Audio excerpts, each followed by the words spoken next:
Yung magiging terrace naman nga pala mga kakulit sa aming ipinapagawang dream house ang kanilang lalagyan ng mga scaffolding ngayon. At dahil may second floor nga pala mga kakulit itong aming ipinapagawang dream house, kaya naman hindi nga pwedeng mawawalan ito ng terrace para nga magkaroon ng pahingahan dito sa second floor ng aming ipinapagawang dream house. Bali kahapon nga mga kakulit, ang tinapos nga pala ng inyong daddy kulit na lagyan ng mga scaffolding yung sa loob ng dream house. Pero dahil meron nga siyang itinoka doon na maglalagay ng mga batangan at sorilas, kaya naman itong sa bandang terrace naman nga ang kanilang gagawin ngayon. At dahil 5 nga sila na magkakatulong dito ngayon mga kakulit, kaya naman habang may gumagawa ng mga forma na gagamitin, meron namang nagtatapos sa paglagay ng sorilas at meron nga ding naglalagay ng scaffolding. Kumbaga dahil marami na nga ang ginagawa ngayon mga kakulit dito sa aming ipinapagawang dream house, kaya naman kanya-kanya na nga silang toka ng mga gawain. Noong hindi pa nga ito natatapos sa sintadahan mga kakulit, parang naliliitan nga akong pagmasdan itong aming ipinapagawang dream house. At noong natapos na nga itong asintadahan mga kakulit at ngayon nalagyan na nga ito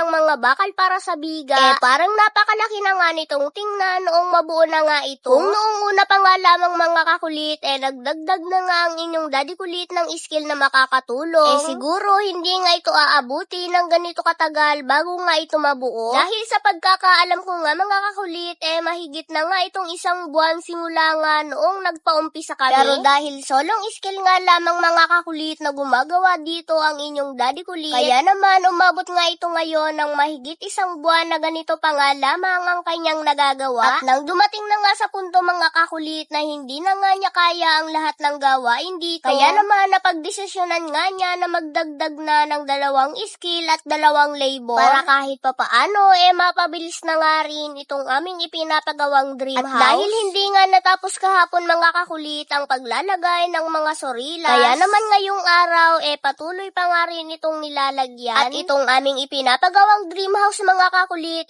kabaak nga lamang pala ang aming palalagyan ng slab. Kaya naman kung inyo ngang mapapansin mga kakulit yung part ng living area open pa nga yun. Sapagkat itong part nga na ito mga kakulit ito nga yung magiging high ceiling namin or open below. Medyo maliwalas kasi sa bahay mga kakulit yung naka-high ceiling. Kaya naman itong aming ipinapagawang dream house meron nga itong high ceiling. Tapos itong kabilang part naman mga kakulit sa bandang harap ng ating munting bahay kubo, ito naman yung part na magkakaroon ng terrace sa second floor ng dream house. Siguro mga ilang araw mga kakulit maglalagay naman sila ng plywood para sa magiging sahig ng slab. So yun lamang mga kakulit, hanggang dito na lamang ulit at naksaya ko na naman ng 3 minuto ng inyong panonood sa amin. Kaya naman maraming salamat po at abangan nyo na nga lamang po ulit ang aming mga susunod na video about dito sa aming ipinapagawang bahay. See you next vlog. I love you all. Charot! Hindi dapat gayon.